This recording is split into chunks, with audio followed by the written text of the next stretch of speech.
बरबरी के ना, जिन्हें आप खाटू श्याम के नाम से जानते हो, ये भीम के पुत्र थे घटोत्कच और घटोत्कच के बर्बरीक।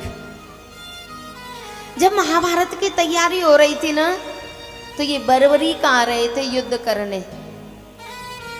भगवान को पता था कि इतना बलवान है, जिस पक्ष में हो जाएगा दूसरे का सुपड़ा साफ कर देगा। भगवान रास्ते में ही पहुंच गए। बर्बरीक, कहाँ जा रहे हो? बोले मैं महाभारत के युद्ध में भाग लेने जा रहा हूं।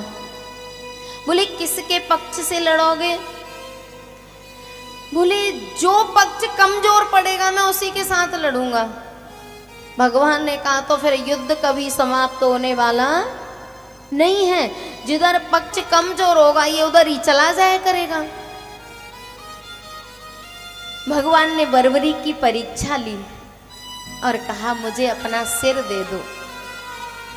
एक बार भी ये नहीं कहा कि मैं सिर क्यों दूं, बस ये निवेदन किया।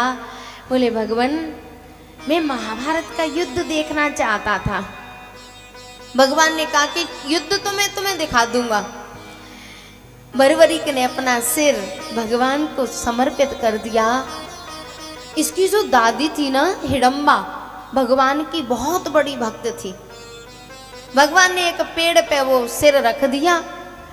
अब जब युद्ध होता था ना, तो बर्बरीक इतना बलवान था, जब हंस जाता था तो किलोमीटरों तक सेना दूर हो जाती थी, केवल हंसने मात्र से। इतना बड़ा बलवान था। भगवान ने कहा कि चलो एक योद्धा है, उसने पूरा युद्ध देखा है, मैं तुम्हें दिखा के लाता हूं।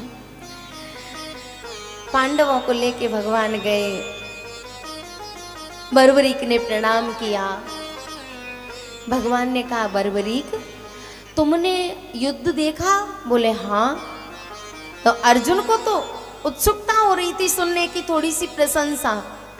अर्जुन ने कहा बेटा बताओ किसने अच्छा कौशल दिखाया युद्ध में?